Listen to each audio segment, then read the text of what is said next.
Hello friend, नमस्कार। चलिए फिर जुड़ जाइए जल्दी जल्दी, ज़्यादा से ज़्यादा संख्या में जुड़ जाइए। लिंक को शेयर कर दीजिए, नीचे शेयर का बटन है। आप लोग जल्दी टाइम से आ जाया करिए, टाइम से जुड़ जाइए। आप लोग को फिक्स टाइम पता रहता है, फिर भी आप लोग थोड़ा लेट करते हैं। जल्दी जुड़िए, फिर क्लास स्टार्ट करते हैं।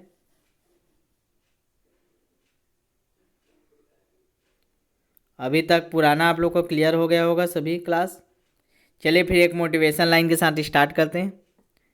वो मज़ा अपने दम पर सफल बनने में है। वो मज़ा अपने दम पर सफल बनने में है। वह मज़ा करोड़ों अरबों की दौलत में भी नहीं। जो मज़ा अपने दम पर सफल बनने में है, जो मज़ा अपने दम पर सफल बनने में है, वो मज़ा करोड़ों अरबों की दौलत में भी नहीं। तो ज़्यादा से ज़्यादा आप लोग मेहनत कीजिए और सफल बनिए, ठीक है? फिर मज़ा लीजिए। चलिए फिर क्लास स्टार्ट करते हैं। CGPSC हैंड रिटन नोट्स के यूट्यूब चैनल में मैं जितेंद्र थवाइट आप सब लोग का एक बार फिर से स्वागत करता हूँ। तो हम लोग बात कर रहे थे CGPSC मेंस, CGPSC ACF दोनों के लिए अंग्रेजी भाषा ज्ञान के बारे में, ठीक है? तो हम लोग पार्ट ऑफ स्पीच पर बात कर रहे थे। आज हम लोग उसी को आगे बढ़ाएंगे। प्रोनाउन पढ़ रहे थे हम लोग। प्रोनाउन के ये तीसरी क्लास है, ठीक है? एकदम डिटेल में हम लोग पढ़ रहे हैं जहाँ से क्वेश्चन बनते हैं, ठीक है? तो अभी तक आप नए हैं, पुराने क्लासेस नहीं देखे हैं तो जाकर देख लीजिएगा। आपको आपके बैच में दे दिया गया है सभी क्लास, ठीक है? आज डे 10 है, 10वां क्लास है हम लोग का इंग्लिश का, ठीक है? तो चलिए फिर स्टार्ट करते हैं। जल्दी से थम्स अप कर दीजिए, रेडी हैं? पुराना पढ़ के आए हैं आप लोग, ठीक है? चलिए फिर क्लास स्टार्ट करते हैं। हम लोग ने पिछले क्लास में बात किए थे पर्सनल प्रोनाउन के बारे में। उसमें first person, second person, third person से जितने भी क्वेश्चन बनते सारे क्वेश्चन आप लोगों को करा दिए गए थे। जितने टाइप से क्वेश्चन बनते सभी टाइप्स को क्लियर करा दिए गए थे। उसके बाद हम लोग ने स्टार्ट किया था रेसिप्रोकल प्रोनाउन, ठीक है? वो भी कंप्लीट कर लिए थे लास्ट क्लास में। आज हम लोग स्टार्ट करेंगे रिफ्लेक्टिव प्रोनाउन। जो इम्पॉर्टेंट है उसी को पढ़ेंगे। आज कोशिश करेंगे प्रोनाउन चैप्टर ख़त्म कर दे, क्योंकि आज थर्ड क्लास है, ठीक है? फिर अगला में हम लोग फिर नेक्स्ट चैप्टर स्टार्ट करेंगे, ठीक है? तो चलिए स्टार्ट करते हैं। रिफ्लेक्टिव रिफ्लेक्टिव प्रोनाउन, ठीक है? अब देखिए रिफ्लेक्टिव प्रोनाउन को हिंदी में क्या बोलते हैं? निजवाचक सर्वनाम। क्या बोलते हैं? निजवाचक सर्वनाम। अर्थ की बात करें तो क्या होता है? स्वयं, खुद, अपने आप। जो अपने आप को प्रेजेंट करे, स्वयं मजा ले, स्वयं पढ़े, मतलब स्वयं, खुद, अपने आप, ये सब का फीलिंग है, वहाँ क्या हो जाएगा? रिफ्लेक्टिव प्रोनाउन हो जाता है, ठीक है? याद रखिएगा रिफ्लेक्टिव प्रोनाउन। पहचान की बात करें तो पहचान में देखिए सेल्फ रहेगा या सेल्व रहेगा, अंतिम में जुड़ा रहेगा सेंटेंस में।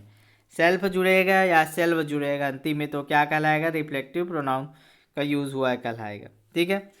सेल्फ सिंगुलर के लिए जुड़ता है, सेल्व क्या प्लूरल के लिए जुड़ता है, ये भी याद रखिए। सेल्फ किस में जुड़ता है? सिंगुलर के लिए। सेल्व किस में जुड़ता है? प्लूरल के लिए। अब अगला पॉइंट डालिएगा, कुछ नॉमिनेटिव केस है, उसको रिफ्लेक्टिव प्रोनाउन में कैसे बदलते हैं। नॉमिनेटिव केस मतलब जो वर्ब के सब्जेक्ट के रूप में प्रयोग हो, जो वर्ब के सब्जेक्ट के रूप में प्रयोग हो उसको नॉमिनेटिव बोलते हैं, ठीक? रिफ्लेक्टिव जो स्वयं खुद का भाव आए उसको रिफ्लेक्टिव बोलते हैं। तो देखिए चलिए, यू क्या है? ठीक है, यू सब्जेक्ट रूप में प्रयोग हुआ है, नॉमिनेटिव केस है। यू का क्या हो जाता है? Your self. यू का यूअर सेल्फ हो जाता है रिफ्लेक्टिव प्रोनाउन में। आई का क्या होता है? माई सेल्फ हो जाता है। ये सिंगुलर के लिए देख रहे हैं ना अभी हम। आई का क्या हो जाता है? माई सेल्फ हो जाता है। ही का क्या हो जाता है? हिम सेल्फ हो जाता है। ही का क्या हो जाता है? हिम सेल्फ हो जाता है।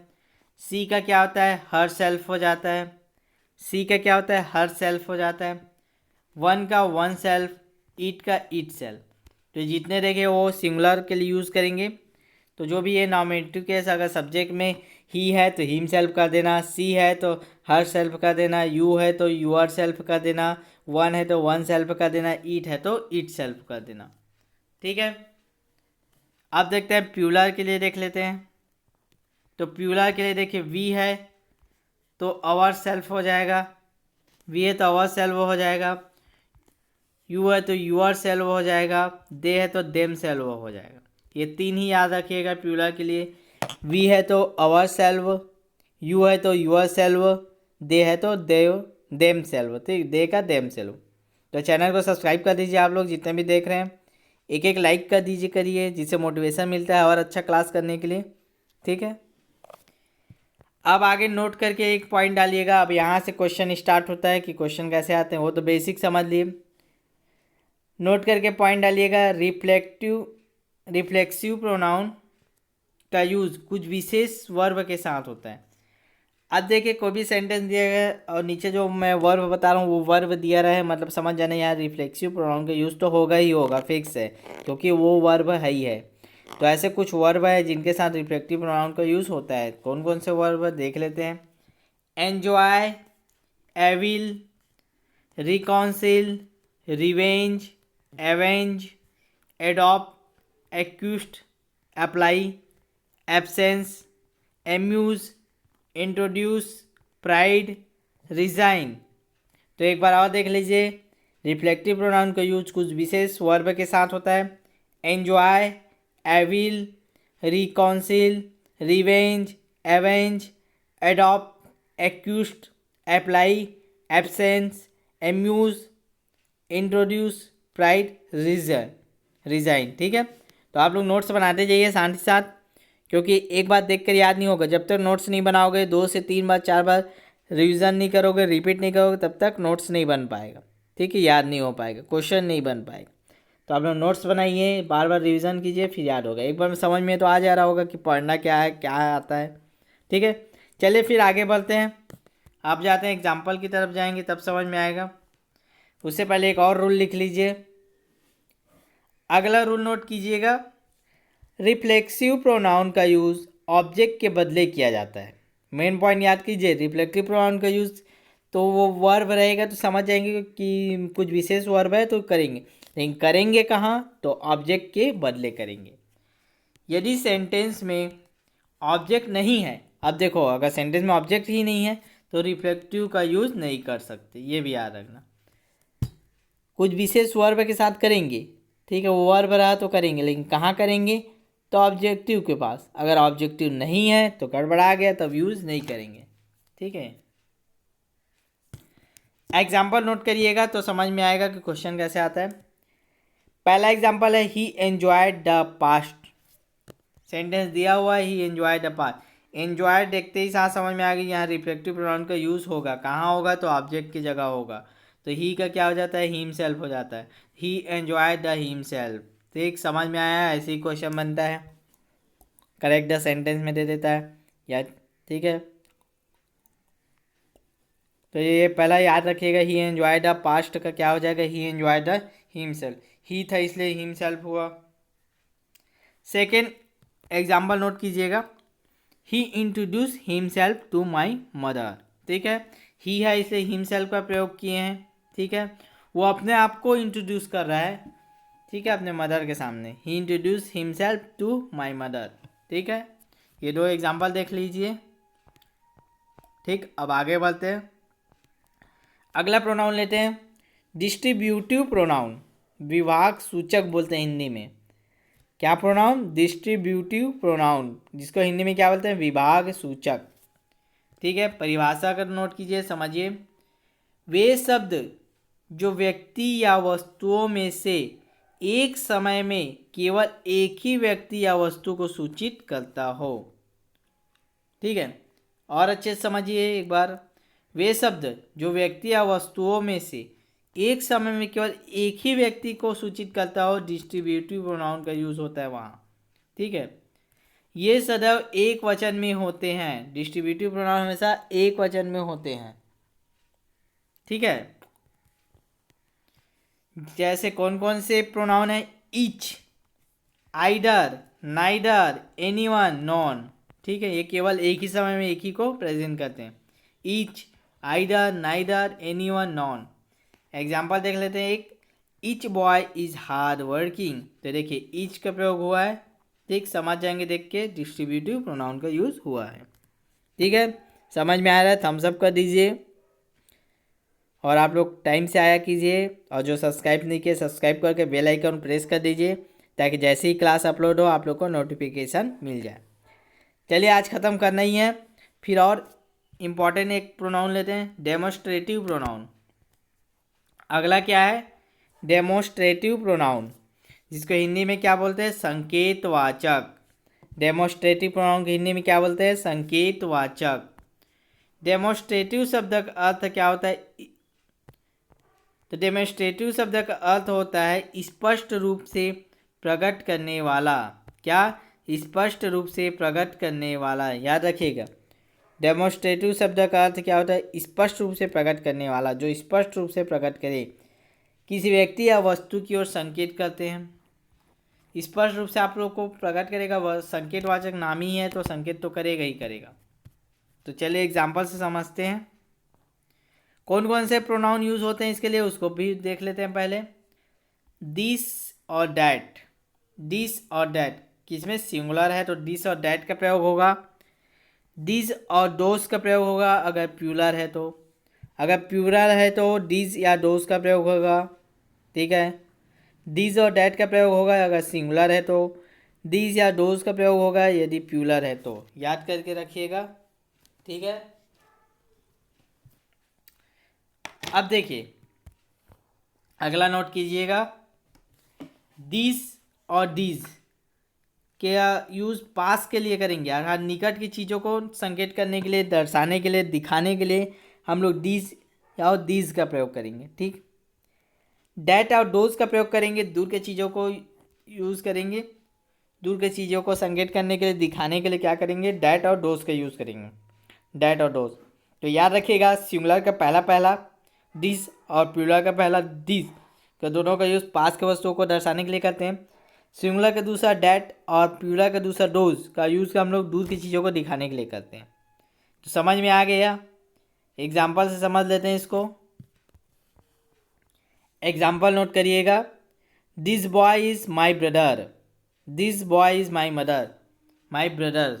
देखिए बताया ना हम लोग, वो जो लड़का है वो मेरा भाई है, तो पास में है वो, तो पास के लिए दिस का प्रयोग किए, सिंगुलर है तो दिस का प्रयोग किए, ठीक है। यहाँ पे ये एग्जेक्टिव है, एग्जेक्टिव की तरह काम कर रहा है, प्रोनाउन एग्जेक्टिव, क्योंकि देखिए बॉय क्या है, नाउन, नाउन से पहले अगर हम लोग प्रोनाउन लगाते हैं तो क्या कहलाता है, एग्जेक्टिव, ठीक है। दूसरा है this is the boy who is my brother, this is the boy who is my brother, ठीक है। तो बता रहे देखिए, this is my brother who is my, this is the boy who is my brother, बोल रहा है वो लड़का वो मेरा ब्रदर है, ठीक। ये भी पास की वस्तु को दर्शा रहा है, सिंगुलर है, ठीक है, इसलिए दिस का प्रयोग हुआ है। अब देखिए यहाँ पे इस क्या, वर्ब, वर्ब के पहले अगर प्रोनाउन यूज हुआ है तो क्या कहलाता है वो, याद कीजिए, आप लोग को बताया था मैं, अगर वर्ब के पहले कोई भी प्रोनाउन यूज होता है तो वो प्रोनाउन कहलाता है, ठीक है, ठीक है ना, ये वर्ब पहले यूज हुआ है। अब अगला तीसरा नोट कीजिएगा, this boy are deserving to get an award. तो देखिए यहाँ प्लूरल आ गया, प्लूरल के क्या प्रयोग करेंगे, दिस, और नाउन से पहले है, ठीक है, एग्जेक्टिव की तरह काम करेगा। This boys are deserving to get an award. फिर अगला है last example, this are the boys who deserving on award. देखिए यहाँ आर आ गया, प्लूरल है, बहुवचन है तो दिस का प्रयोग करेंगे, दिस, ठीक है। तो देख लीजिए ये वाला इम्पॉर्टेंट है, कई बार दिया है डेमोस्ट्रेटिव में, संकेतवाचक में, ये याद रखिएगा, दिस और डैट, दिस और डैट सिंगुलर के यूज़ करेंगे, दिस और दोस के प्लूरल के यूज़ करेंगे। अगर पास की चीज़ें हैं तो दिस का, और दूर की चीज़ें हैं तो डैट दोस का, ठीक है, ये भी याद रखिएगा, ठीक। डेमोस्ट्रेटिव का और डिस्ट्रीब्यूटिव का याद कर लीजिए, मतलब एक ही समय में केवल एक व्यक्ति को सूचित करे तो डिस्ट्रीब्यूटिव, ठीक। Each, either, neither, anyone, non, ठीक। उससे पहले क्या पढ़े हम लोग, रिफ्लेक्टिव प्रोनाउन, ठीक है। इसमें कुछ हम लोग क्या बताए थे, ऑब्जेक्टिव के बदले यूज़ करते हैं रिफ्लेक्सिव को, ठीक है। और कुछ विशेष प्रकार के हम लोग वर्ब देखे थे जिसके साथ ही रिफ्लेक्सिव का यूज़ होता है, क्या क्या है एक बार और सुन लीजिए, enjoy, evil, reconcile, revenge, avenge, adopt, excuse, apply, absence, amuse, introduce, pride, resign. ठीक, ये विशेष प्रकार के थे। ठीक है, तो आज हम लोग ने जितने भी इम्पोर्टेंट प्रोनाउन थे सभी पर बात कर लिए। पिछले 2 क्लास में भी हम लोग ने बात कर लिए थे। इससे ज़्यादा आप लोगों को प्रोनाउन पढ़ने की ज़रूरत नहीं है। जितने इंपॉर्टेंट टाइप्स थे उनको करा दिया मैं। जैसा क्वेश्चन आता है वो सभी बता दिया आप लोगों को कि कैसा क्वेश्चन आता है। एक बार में समझ में नहीं आएगा, समझ में तो आ जाएगा बट याद नहीं हो पाएगा। आप लोग नोट्स बनाइए, 2 से 3 बार उसको पढ़ोगे, लिख लिख के पढ़ोगे तो याद होगा, फिर क्वेश्चन सॉल्व करोगे तो बनते जाएगा। तो ठीक है, फिर आज यहीं ख़त्म कर लेते हैं क्योंकि न्यू चैप्टर न्यू दिन स्टार्ट करेंगे। प्रोनाउन को आज ख़त्म कर देते हैं यहीं। ठीक, तब फिर मिलेंगे नए क्लास में नए टॉपिक के साथ। टॉपिक कौन सा लेंगे उसके बारे में बता देता हूँ, आप लोग थोड़ा पढ़ के आइएगा। ठीक है, तो ज़्यादा समझने में आसानी होगी। हम लोग आगे देखेंगे पार्ट ऑफ स्पीच में एग्जेक्टिव को पढ़ लेंगे। ठीक है, बार बार एग्जेक्टिव है, जैसे बोला कि ये this boy is my brother, तो यहाँ पे देखिए बॉय क्या है, नाउन है, नाउन से पहले प्रोनाउन यूज हुआ है तो एग्जेक्टिव की तरह काम करे। अब एग्जेक्टिव क्या है ये भी समझना जरूरी है, तो एग्जेक्टिव वाला चैप्टर कर लेते हैं हम लोग। ठीक, नेक्स्ट क्लास में एग्जेक्टिव पढ़ेंगे, तो आप लोग तैयार रहिएगा। और जो नए हो चैनल को सब्सक्राइब कर लीजिए। और आप लोग अगर पीडीएफ चाहते हैं इसका, तो पीडीएफ के आप लोग को हमारे बैच में जुड़ना पड़ेगा, जो व्हाट्सअप बैच है। तो जो हेल्पलाइन नंबर आप लोग को डिस्क्रिप्शन बॉक्स में मिल जाएगा, वहाँ से हेल्पलाइन नंबर में आप लोग मैसेज करिए व्हाट्सएप में और बैच से जुड़ जाइए। तब तक के लिए धन्यवाद।